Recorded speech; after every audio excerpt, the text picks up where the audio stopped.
Everything you've been taught begins to crumble. And that's good. Have you ever felt like the person you thought you were is dissolving? Like the ground beneath your identity is turning to sand? That panic you feel isn't the end. It's the portal. The collapse of who you think you are is the birth of who you've always been. What if the crisis isn't a mistake? What if your entire life has been preparing you for this moment when the mask finally cracks and falls away? The you that goes to work, pays bills, scrolls through phones. What if that's just a character you've been playing so well you forgot it was an act? Here's the strange truth. Awakening doesn't feel like enlightenment. It feels like death, but what dies was never really alive to begin with. Are you ready to see what remains when everything false burns away? From the moment you were born, you've been hypnotized. Not by some evil force, but by the most natural thing in the world. Your culture, your family, your language itself. They handed you a script and said, "This is you." They gave you a name, a role, a personality, and you believed them. You became the good child or the rebel, the successful one or the failure, the smart one or the pretty one. And somewhere deep inside, you knew it was all theater. But you kept acting anyway because everyone else was doing the same thing. This thing we call the ego, this sense of being a separate self locked inside a body. It's the greatest magic trick ever performed. And you're both the magician and the audience. You've convinced yourself so completely that you are the character that you forgot you're also the actor, the stage, and the entire theater. Think about it. When you say "I see," who are you talking about? The body.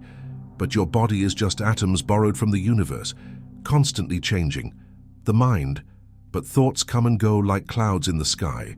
You don't control them any more than you control the weather. The truth is, you've been living as a contracted version of yourself.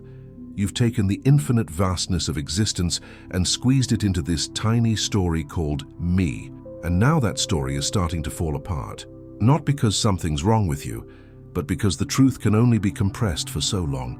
This awakening you're experiencing, it's not you becoming something new. It's you remembering what you've always been. The hypnosis is wearing off. The actor is recognizing the stage. It starts subtly. You're watching a sunset, and for a moment, you're not watching it. You are it. The boundary between your eyes and the sky becomes transparent. There's no you looking at it. There's just looking, just existing.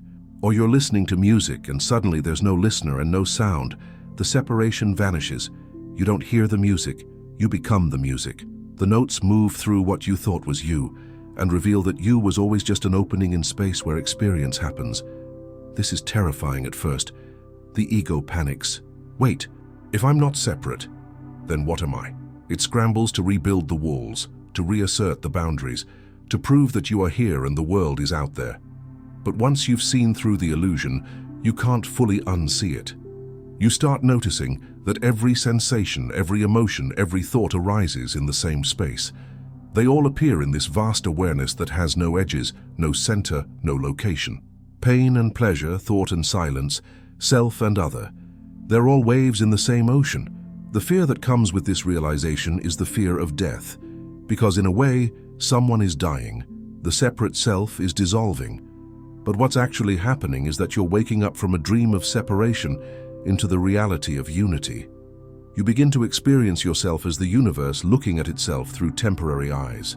When you see a tree, that's the universe seeing itself. When you think a thought, that's the universe thinking itself.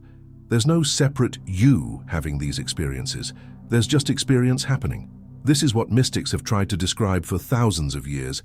Not a belief, not a philosophy, but a direct perception. The walls between inside and outside become transparent. You're not in the universe.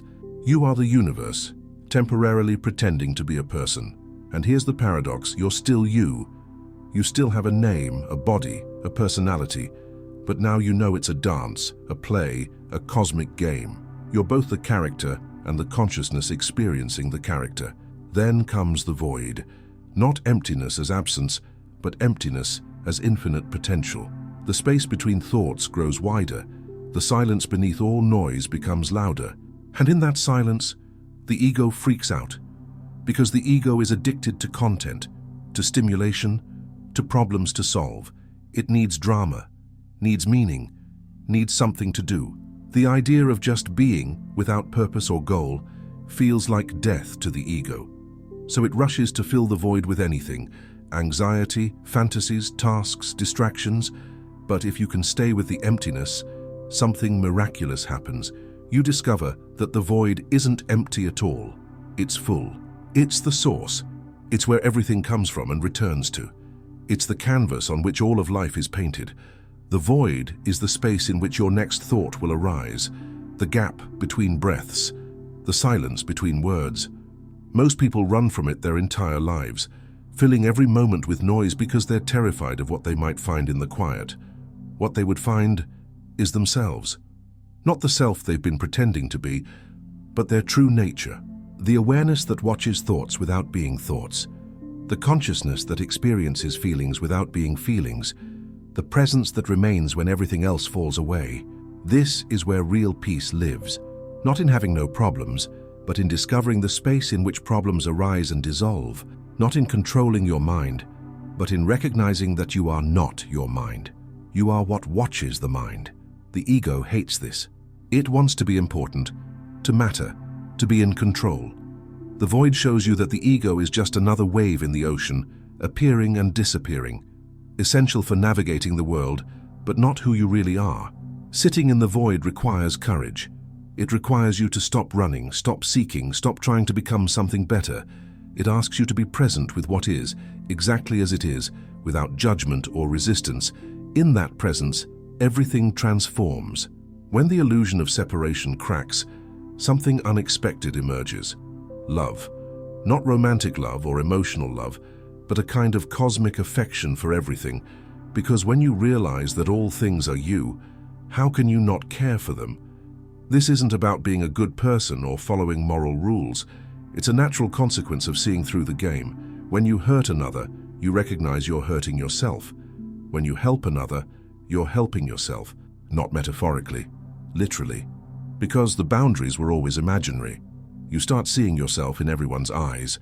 The homeless person on the street isn't other anymore. The annoying co-worker, the difficult family member, they're all you in different costumes. The murderer and the saint are both you, exploring the full range of what it means to be human. This doesn't mean you condone harmful behavior. It means you understand it as confusion, as identification with the separate self, as forgetting. You respond to cruelty not with hatred, but with the sadness of watching someone hurt themselves without realizing it. Compassion stops being a virtue you practice and becomes your natural state. You can't help but care, because you've lost the ability to see others as fundamentally separate.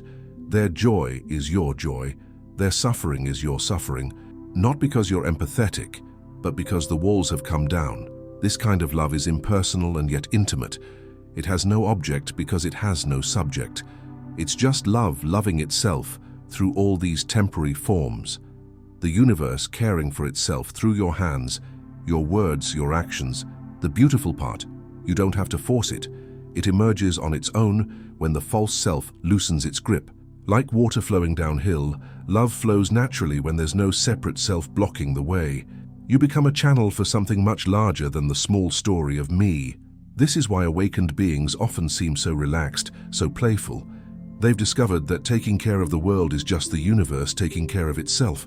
There's no burden because there's no separate person carrying the weight. Here's where it gets really strange. Awakening can't be achieved through effort. All your spiritual practices, your meditation, your self-improvement, they're often just the ego trying to become a better ego. The seeker is what blocks what you're seeking. It's like trying to relax by tensing your muscles harder. The trying is the problem. The moment you make awakening into a goal, you've already missed it, because awakening is recognizing what's already here, not achieving something new. This drives people crazy. So I should just do nothing. No, you do what you do, you meditate, you reflect, you grow, but you drop the idea that you are doing it to get somewhere. Life is already doing it through you. Think of a flower blooming. Does it try to bloom? Does it have a strategy? A 5-year plan for enlightenment? No. It just opens when the time is right because that's what flowers do. You're the same. Awakening happens when the conditions are right, and all your trying won't speed it up. The paradox is that you need to prepare the ground even though you can't force the seed to sprout. You meditate not to achieve awakening, but because meditation is what awakening looks like in this moment. You practice presence not to become present, but because you already are presence. This is what's meant by effortless effort. You're fully engaged, but not attached to results. You do what naturally arises to be done without the weight of a separate doer. Actions happen, but there's no tense little self behind them making them happen. The universe awakens when it's ready. And you, the real you, not the character, are the universe. So in a sense, you're already awake. You're just pretending very convincingly to be asleep. And now you're starting to remember it's a game. After all the dramatic experiences, the cosmic insights, the ego death and rebirth, you return to ordinary life. And here's the secret. Ordinary life becomes the miracle. Washing dishes, walking to your car, breathing. These become portals to the infinite, because you realize that everything is sacred when seen with clear eyes. There's no special spiritual realm separate from this one.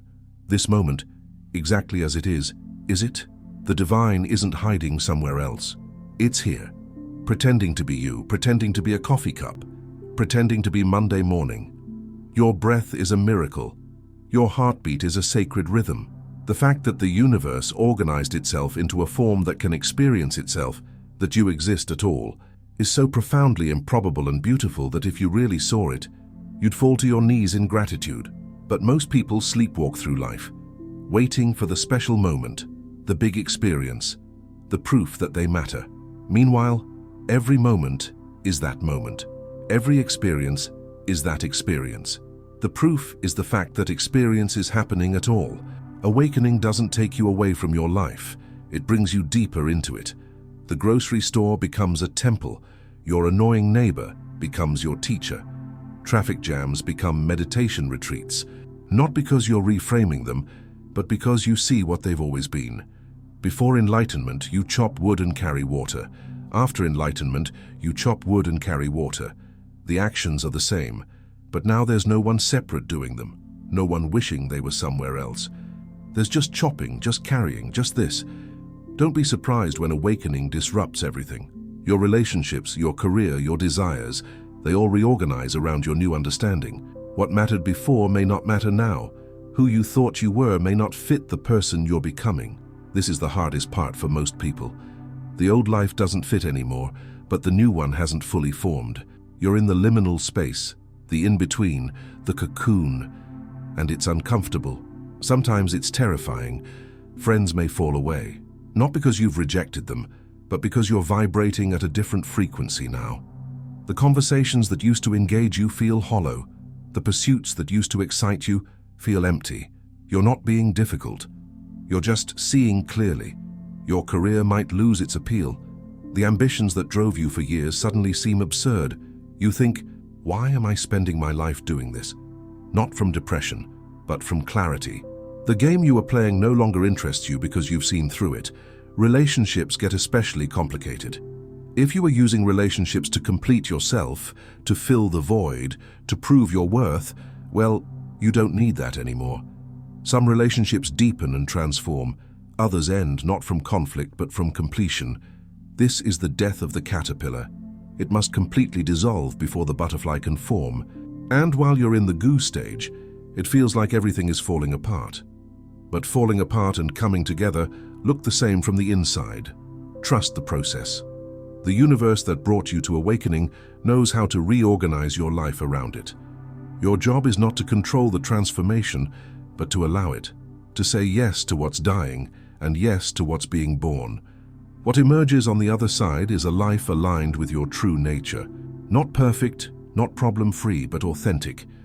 A life where you're not constantly fighting yourself, where your actions flow from presence rather than fear or ambition. Be warned, the ego is sneaky.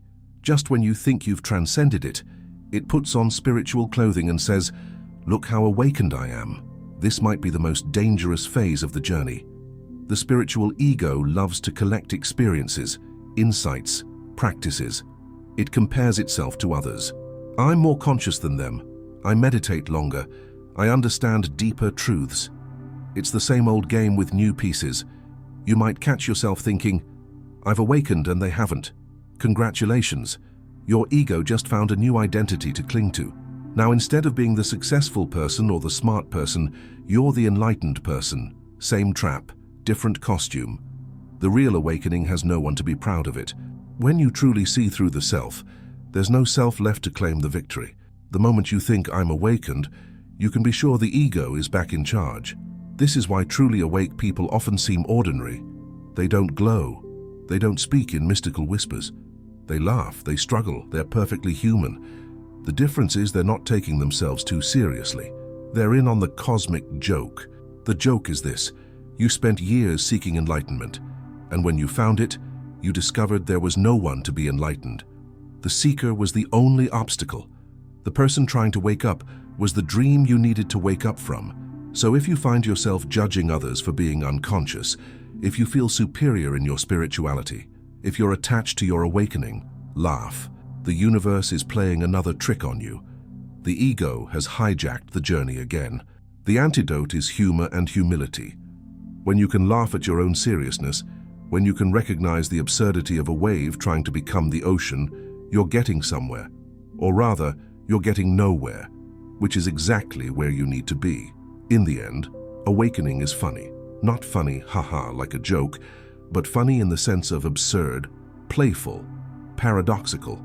The universe playing hide and seek with itself. The infinite pretending to be finite. God forgetting it's God so it can rediscover itself. You've been looking for yourself your entire life, and suddenly you realize you were the one doing the looking. The eye trying to see itself, the knife trying to cut itself, the fire trying to burn itself. It's impossible and hilarious. All the suffering, all the seeking, all the drama. It was the universe exploring what it's like to forget itself. And now you're remembering. Not because you're special, but because it's your turn in the cosmic game of peekaboo. This is why enlightened masters laugh so much. They've seen the punchline. They understand that this whole thing, life, death, suffering, awakening, it's all a divine comedy, not meaningless, but playful. The universe isn't serious about its own dream. When you get the joke, everything becomes lighter. Your problems don't disappear, but they lose their weight. You still play the game of life, but now you know it's a game. You participate fully without forgetting that it's all play. The laugh isn't one of mockery or detachment. It's the laugh of recognition. Oh, it was this all along. I am this. It's all me. The entire universe waking up to itself through your temporary eyes and having a good-natured chuckle at the elaborate game it's been playing. And here's the final twist. You never left. You were always home. Awakening is just the moment when the cosmic wanderer realizes it was never lost. The wave discovers it was always the ocean. The ray of light remembers it's the sun. So if you find yourself on this journey, if your world is collapsing, if the old structures are falling away, welcome. You're not losing your mind, you're finding it. Or rather, you're discovering you never had one to lose. There's just awareness, playing at being you, waking itself up from its own dream. Let it happen. Let it all fall apart. Because what remains when everything false dissolves is what you've always been. The vast, aware, playful nothing pretending to be everything. And that, friend, is worth every moment of confusion along the way. The journey doesn't end. It transforms. You don't arrive at some permanent state of bliss. You learn to dance with the rhythm of forgetting and remembering, sleeping and waking, dying and being born. This is what it means to be human and divine at the same time. If these words resonated with something deep in you, if they pointed to what you already know but couldn't name, then you're ready. Not ready for some achievement or attainment, but ready to stop trying to become what you already are. Subscribe to stay connected with this exploration. Like this video if it spoke to you. But more importantly, stop watching and go live. Because the awakening isn't in the words. It's in the silence between them. It's in you right now, reading this. Wake up.